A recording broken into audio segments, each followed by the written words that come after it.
Hello, and a very warm welcome along to another of our driver chats, and a driver that this will very definitely be for many of you the first time that you'll have heard of this youngster by the name of Harry Reynolds, who's joining the Ginetta Junior Championship this year. Harry, thank you very much for joining me today. How are you, and how are the family? Yeah, I'm great, and yeah, they're great as well. I'm pleased to hear that. Now, I met you first of all in the Ginetta Scholarship last year for the Ginetta Juniors. And we meet a lot of drivers through the scholarship, but you really stood out for me because you got in touch with me before the scholarship, made contact via social media, and not many drivers do that. So, what was it that made you do that? Yeah, I thought it'd be a good idea to contact you before, just to really get to know you beforehand, so it made it a bit easier when coming to the scholarship. I felt like it was a lot more relaxing coming in and speaking to you. It's a very good idea to do that. It means you've broken the ice really with the person that you're going to talk to. So any interview, my advice to youngsters is that you do that.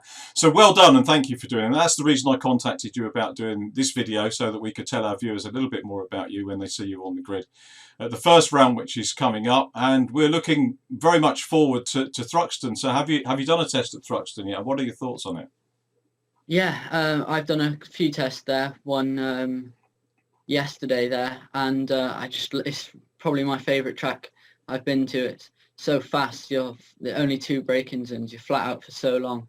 It's really, I think, one of the best tracks in the UK. And obviously, testing people think is you going out on your own, but are you practicing things like slipstreaming with other drivers and maybe passing each other as well? Yeah, so mainly we've been working on the towing. So for the qualifying, going out behind each other, getting the best possible lap we can to hopefully put us as far forward for the grid as we can. Who's your teammate? Who have you been working with? So to begin with, I started off with Max Dodds, another rookie with me this year, and so far now, at the moment, I'm working with Jamie Osborne, and then we've got Joe Wheeler as well, who's with us. And I wanted to talk about a little bit about the team that you're with this year, because I haven't had the pleasure so far of talking to anybody from Assetto Motorsport. So tell us a little bit about Assetto, the people there, and how you're getting on with them, and how you got involved with them.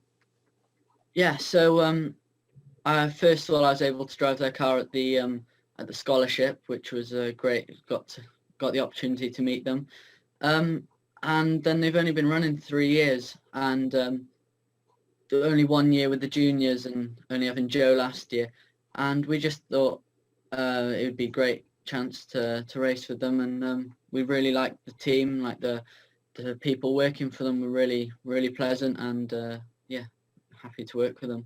They've got an official tie-up with Ginetta, haven't they, as well, in British GT this year?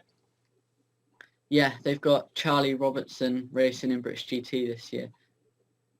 And what's Charlie like as a coach? Because I'm sure he does some coaching with them, and obviously he was around at the scholarship as well. So does he get to influence you and advise you at all? Yeah, I've been working with him a lot recently, and yeah, he's really great. Yeah, definitely, he's definitely helped me a lot on improving, and yeah, one of the main reasons I've been able to improve. And a lot of people, of course, when you come into racing, would like to know a bit about your background. So tell us how you got into motor racing, and what formula you've been through. Yeah, so I got into it from my dad. My dad did rallying before, and he wanted me to have a go. So for my 10th birthday, he got me my first kart. I did a couple of races at the end of 2016 before doing the full Landau IKR Championship in 2017. I was able to win that championship for the first year. I don't think it was too bad. 2018, then I had an injury, broke my ankle towards at the start of the year. Then after that, we moved on to Minimax, faster class, Rotax category, and just had a year of learning again, learning racecraft and getting up to speed. We had a go at the last round of the Super One Championship in end of 2018, and yeah, just learning once again, ready for 2019, which I continued in the Minimax category. got renamed from Super 1 to British Kart Championship, and was able to take away top rookie with starting to get some good results in that. And then 2020, I continued in karting, but in the junior Rotax category, in the British Championship once again, and was able to achieve some good results once again before then coming to the scholarship and getting a drive in the Ginetta. Well, congratulations on a successful pathway up into Ginetta's. How far back were you looking at coming up into Ginetta Junior? How early was it on your radar?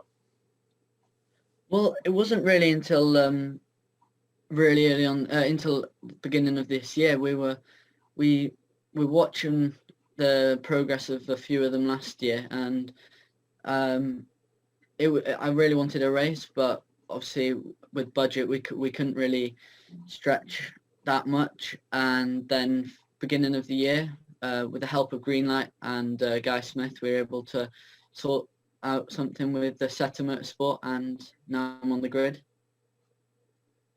That's really good. And what other tracks have you tested at? So we've covered Thruxton, and obviously you've got to have a fair amount of focus on Thruxton being the first meeting, and I would have thought quite a daunting track to have to go to for your first race car meeting.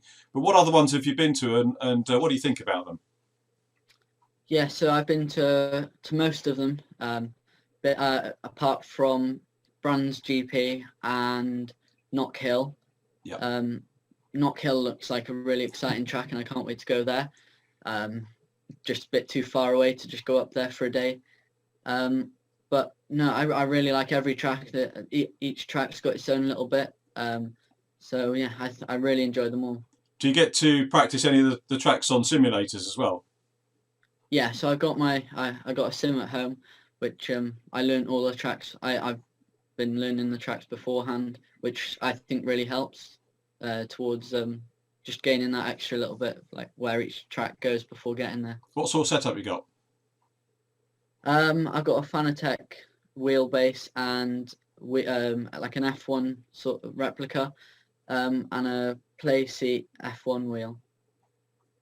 That's good kit. And do you do any sort of competitive iRacing? iRacing, yeah, and I've come up against a few of the other drivers.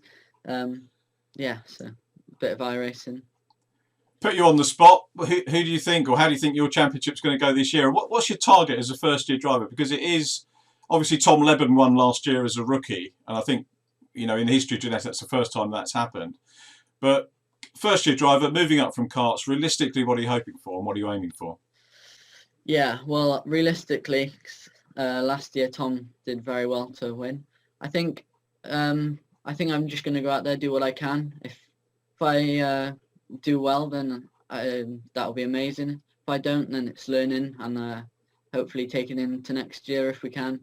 I think top rookie would be a really good achievement. Yeah, and if I can get anywhere in the overall championship standings, that would be great too.